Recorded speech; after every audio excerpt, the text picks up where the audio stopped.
Hey les girls, bienvenue avec moi aujourd'hui. Je te partage une petite histoire que j'ai trouvée absolument magique. J'ai eu la chance de pouvoir vivre avec un de mes chats. D'ailleurs, j'ai adopté ma petite Amalia, qui a maintenant une année. Quand elle est arrivée, c'est un chat qui est né, un chaton qui est né avec des cailloux dans les reins, des pierres dans les reins. Et puis, elle était suivie pour ça et tout ça. Et puis, moi, j'ai essayé de bosser avec elle. Et puis, ça prenait pas. Et puis, c'est comme si ça me disait que c'était pas le moment. Et ça aussi, il faut pouvoir accepter que parfois, il y a une maladie, oui, mais elle a son sens. Elle est pas là pour rien. Et accepter que c'est peut-être pas le moment de bosser dessus ou que c'est pas. Nous, on aimerait que ça parte, d'accord, mais c'est peut-être pas ça qui est le plus opportun pour l'instant. Puis, j'ai respecté tout simplement. Et peu de temps après, c'est intéressant, j'ai eu sa maman en suivi, la maman de ce petit chat, de cette Amalia. Et en fait, donc sa maman, Brownie, c'est un chat qui est arrivé chez une copine à moi qui cherchait foyer, qui venait de l'extérieur et qui était portante. Elle est venue mettre bas chez cette personne-là, puis elle n'est jamais repartie.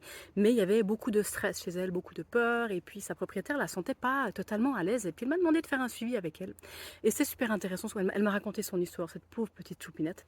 C'est vrai que c'était une histoire qui n'était pas drôle du tout. Mais c'est pendant un soin que je faisais avec la maman d'Amalia que tout d'un coup, elle est venue montrer justement la grande peur qu'elle avait eue dans son ancienne vie.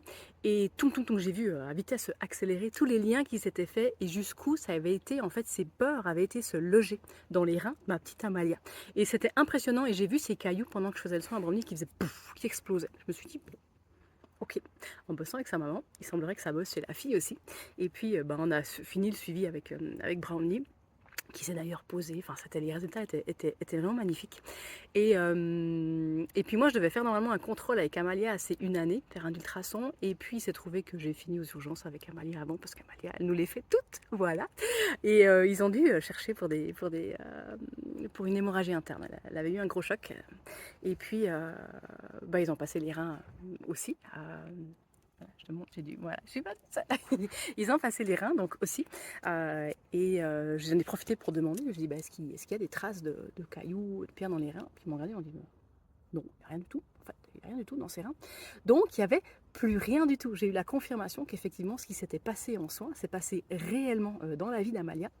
Cette petite puce qui est née avec ses cailloux dans les reins, et bien après une année, n'a plus rien du tout. Tout ça parce qu'on a été quelque part libéré la racine de cette pathologie-là chez sa maman. Et je trouvais vraiment magnifique comme histoire et j'avais envie de te la partager aujourd'hui. Alors voilà, je te souhaite une belle journée. Je te dis à bientôt. Ciao, ciao.